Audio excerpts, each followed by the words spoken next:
Hello class, for today's video we're going to be looking at colonial North America, and we're going to begin looking at the colonies. So for this video we're going to be looking at the Chesapeake region. So picking up sort of where we would have left off in the last PowerPoint, which is the English in America Part 1, we really need to think about why the English are choosing to settle and explore in the New World.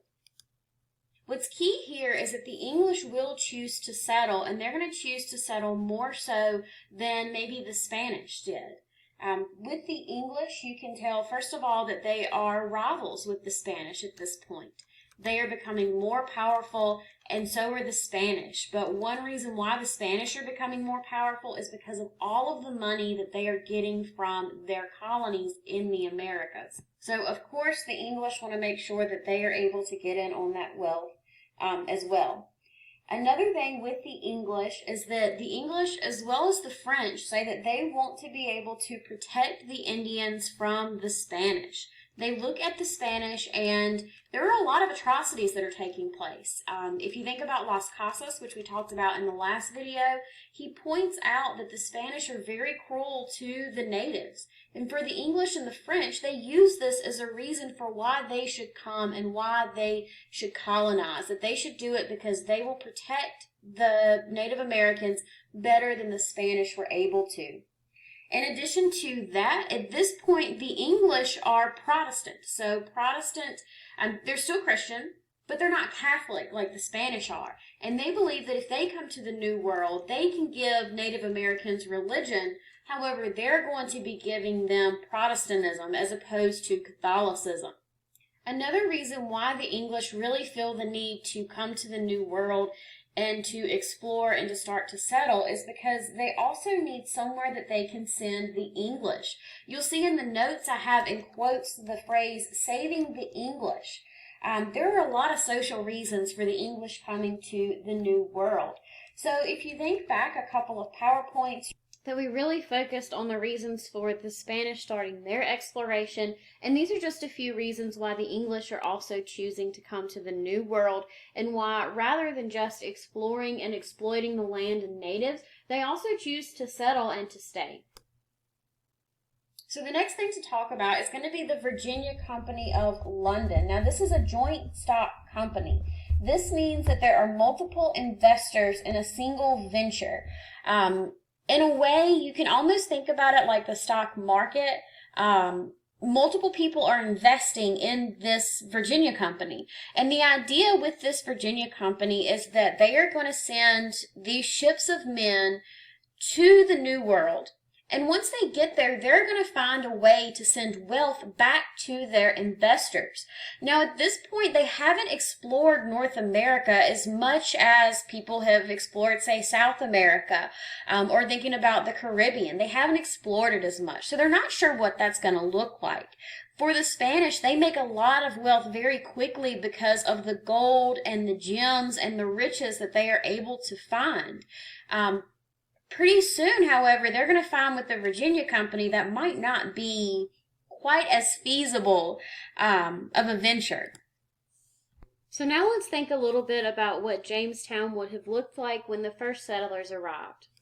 So with Jamestown, a lot of the initial people who come because of this joint stock company are going to be gentlemen.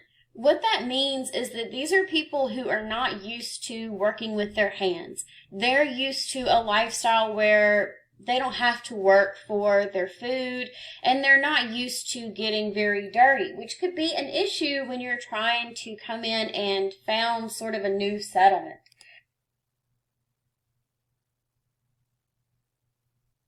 In addition to that, mortality was actually very high in Jamestown.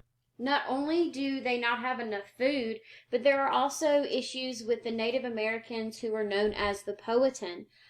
With the Powhatan, they have a lot of really tense relationships because they are settlers who are coming in and essentially trying to take control of certain pieces of land.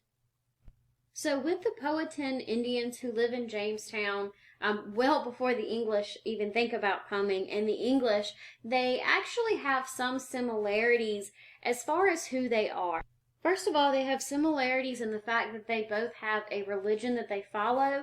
A lot of people will say that the Native Americans didn't have a religion until they learned about Christianity, but that's absolutely not the case. They had their own religions, in some cases having multiple gods, in some cases having one supreme God, but they did absolutely have religion. They also have their own understanding of the land and their own understanding of property. The English believe more in private property and fences, whereas the Native Americans believe in more of a communal use of the property, although there might be certain regions that are defined for certain groups.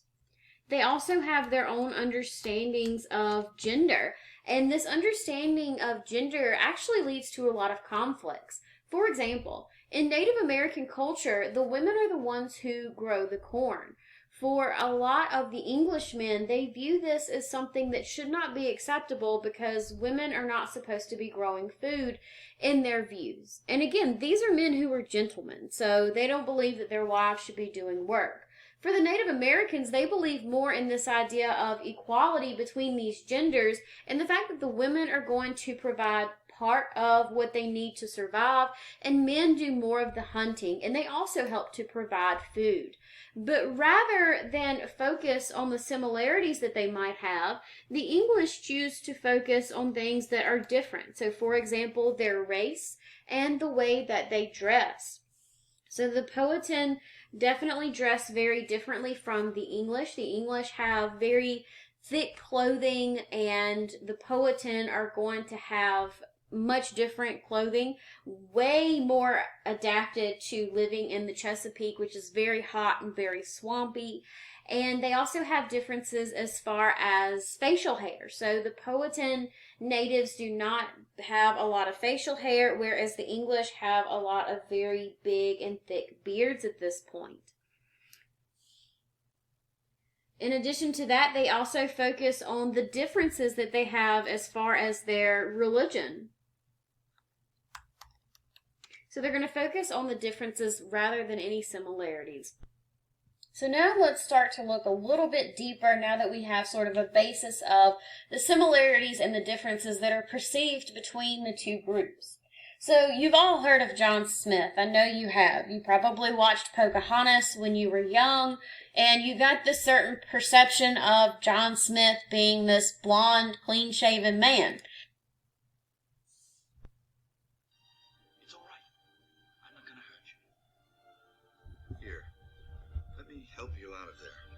Medakwe naturat. You don't understand a word I'm saying, do you?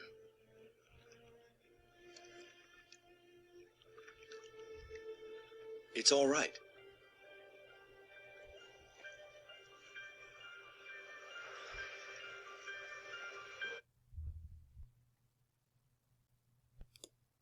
That's not really what John Smith looked like. Here's an actual picture of John Smith.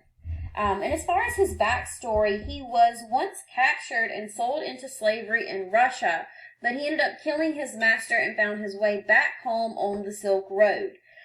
He was really an adventurer, and later on he ends up signing on as a Jamestown colonist, and once he gets there, it is sort of revealed that he is going to be in charge. And he institutes what most people would consider to be a militaristic style of ruling over the people of Jamestown. Again, there's a lot of gentlemen that have come, and these people have never had to work for food. They've never had to grow their own food. And what John Smith says is that you have to work, you are going to have to help grow food if you plan to eat. Now, one thing that Pocahontas did get right is that John Smith does at some point end up getting captured by the Powhatan Native Americans. As the story goes, Pocahontas, who was actually 11 at the time, ends up saving his life.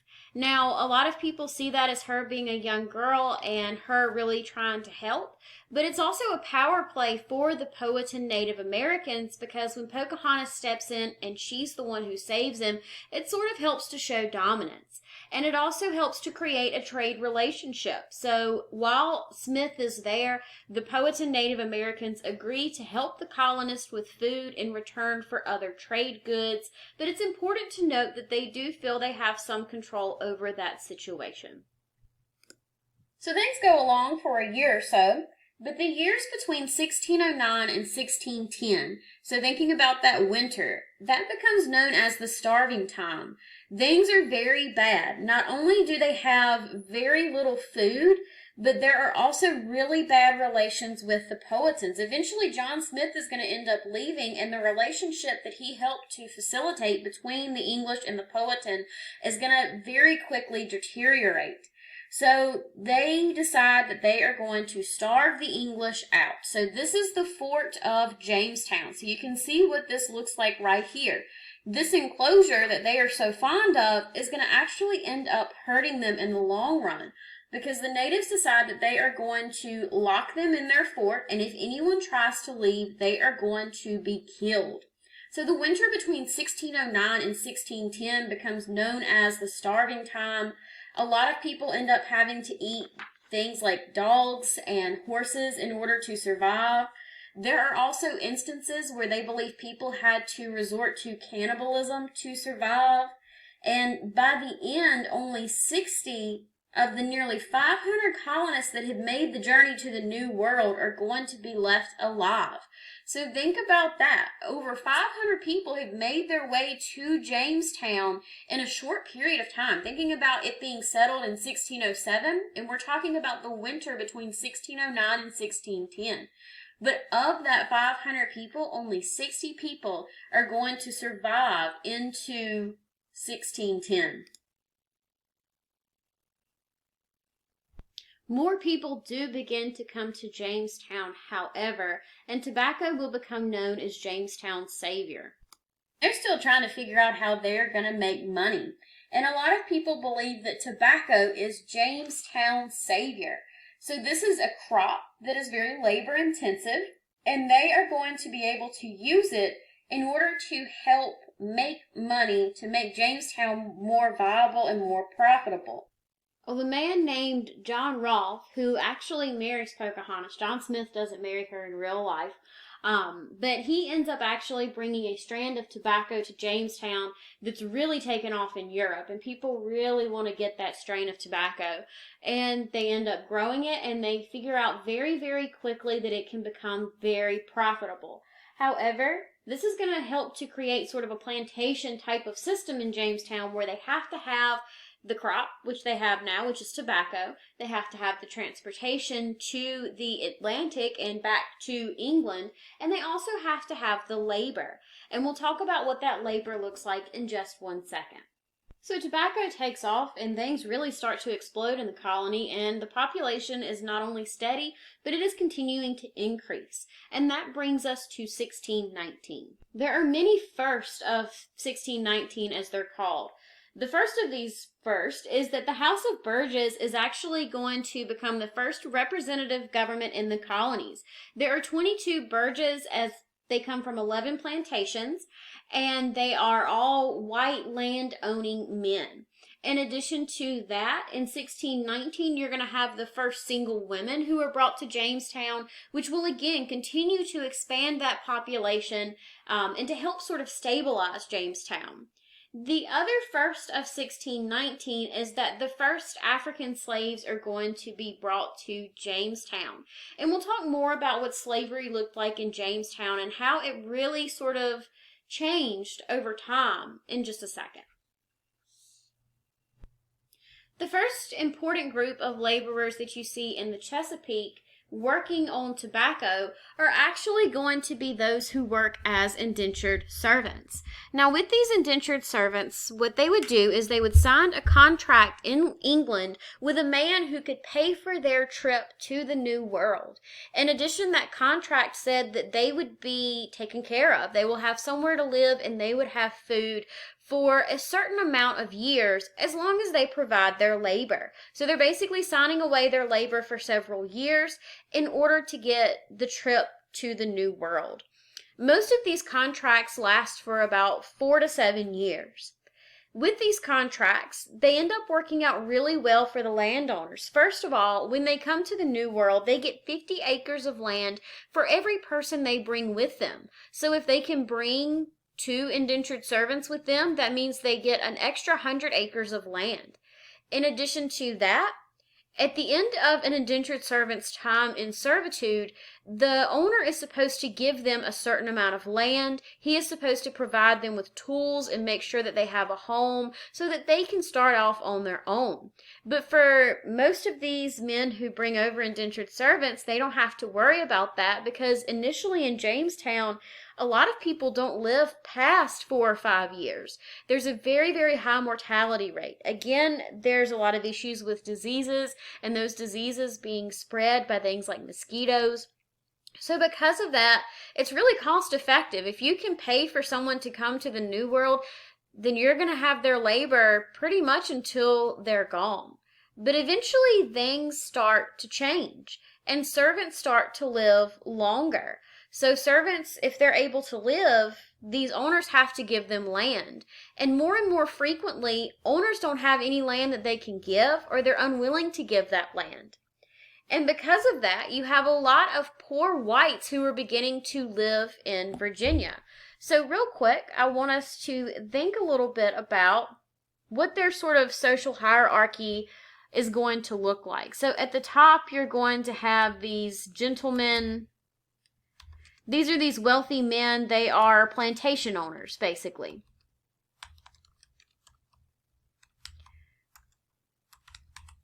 Below them, you are going to have some middling men, some people who work making things like homes, making shoes, making tools, different things like that. But really, you're going to start to see these poor whites who are going to emerge as this class.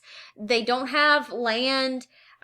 If they do have land, they have very, very small land holdings, and it's very hard for them to make their way without the help that they thought they would get.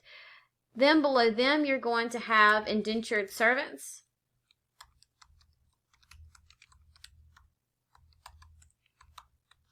And then, of course, below them, you're going to have slaves. So the poor, again, are having very, very hard times as far as finding land. And that sort of leads to Bacon's Rebellion. There are a lot of conflicts between the natives and the settlers because they're trying to push further to the west. Now, the governor at the time, Bacon's Rebellion takes place in 1676, and the governor at the time is a man whose name is Governor Berkeley. And Governor Berkeley is going to be really trying to maintain a good relationship with Native Americans. Part of that is because he doesn't want to have any trouble. And in addition to that, in 1624, the king had basically taken control of the colony, and it became a royal colony. And he ordered that they have good relationships with the Native Americans. However, the settlers are pushing up on their land. Again, they need more and more land to be able to continue expanding in Jamestown. And a man named Nathaniel Bacon takes advantage of this. So Nathaniel Bacon comes in, and he tells these poor settlers that what he's going to do is to help them, raise them up, and they're going to fight back against the natives. And they do that. One issue with this is that they fight against a lot of friendly Native Americans that up until that point, the people in the Chesapeake had not had any issues with. And there's a lot of pushback against the elites as well. You see this massive mob come into town, and they're really coming after those who are very, very wealthy, people like Governor Berkeley. And the movement kind of fizzles out. There's no real end except for the fact that Nathaniel Bacon actually ends up dying of causes unrelated to the rebellion. And after that, they don't have a leader. And since they don't have a leader, then they're not really going to be able to continue the movement, and it sort of loses its stamina. But that does encourage the people of the Chesapeake to start thinking a little bit differently about labor and to start thinking a little bit differently about poor whites. So here I have a picture of a man whose name is Anthony Johnson. Now, Anthony Johnson was a slave in the Chesapeake, and he was able to eventually buy his freedom. Once he bought his freedom, he was able to get his own own home, his own farm, his own livestock, and he was able to own one slave himself, and he also was able to go to court. But I bring this up not to make you think that slavery was something that was good, because it absolutely wasn't. What I bring this up is to show you sort of the shift that is going to take place in the Chesapeake, and a lot of it is due in part to Bacon's Rebellion. So Anthony Johnson, again, he was a slave very early on in the Chesapeake, and since it was so early, he was able to buy his freedom. Later, you're going to see this shift. So slaves it's going to be much harder for them to buy freedom later on. In addition to that, there are going to be new laws that are put onto the enslaved. So for example, in 1662, one of the first laws you can see that really shows the change in attitude towards race is that there's a law of maternal descent that is passed. And what that means is that children born to enslaved women will be slaves themselves. That means that if a woman becomes pregnant, whether it be by someone of her choosing or someone who forces themselves on her, her child will also be born a slave. In addition to that, in 1669, there is a law that is passed that says that you can kill your slave and have no legal repercussions. Basically, the legislature says that it's the same thing as killing your own cattle or your own livestock. And think about how messed up that logic is, that a human being is seen the same way as an animal. In 1692, you also see a law that says there will be no interracial marriage. Again, you can see these laws becoming more and more racially charged. And then in 1705, Virginia creates a slave code which has all of these laws, but they're put together.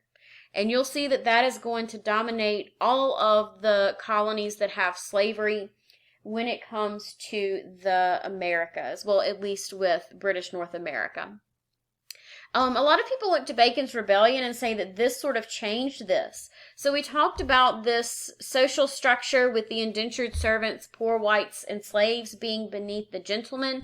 And the gentlemen start to become very wary of the poor whites and the indentured servants. These are men who are allowed to own guns. They have shown that they are very quick to sort of rise up, and they're very concerned that they might rise up against the system and end up causing an even bigger rebellion. So what they do after Bacon's Rebellion is they're actually going to give any white person who owns any property the right to vote. That doesn't mean they're getting elected to office, but for a lot of them, they still feel like they have more power. In addition to that, you are going to see what is now the Virginia colony, the Chesapeake. You're going to see that they are going to switch from indentured labor to slaves. Again, once indentured servants start to live longer, that means you have to give them land, or you're going to have a lot of very disgruntled people. Switching to slave labor is, first of all, going to be cheaper because they're going to be able to keep their slaves for the entirety of their lives. And it also means that they are not going to have to deal with the poor whites trying to rise up against them once they reach the end of their contracts. So while we talk about Anthony Johnson, I want you to keep in mind that that's a very early sort of depiction of slavery in the Chesapeake. And later depictions are going to be very different. You're going to see that it's very hard for an enslaved person to buy their freedom. And again, a lot of changes in the laws as well. Now, next week, we'll talk more about what slavery looked like in the colonies when we start to look at the Carolinas. But please keep that in mind. There's another video that will also be posted. It's going to talk a little bit about New England, and I encourage you to watch that video. At the end of that video, you will also see that there is a comparison between the New England colonies and the Chesapeake. But if this is where you're going to let off for the day, then I do hope that you have a good rest of your day, and I'll be talking with you soon. Thank you.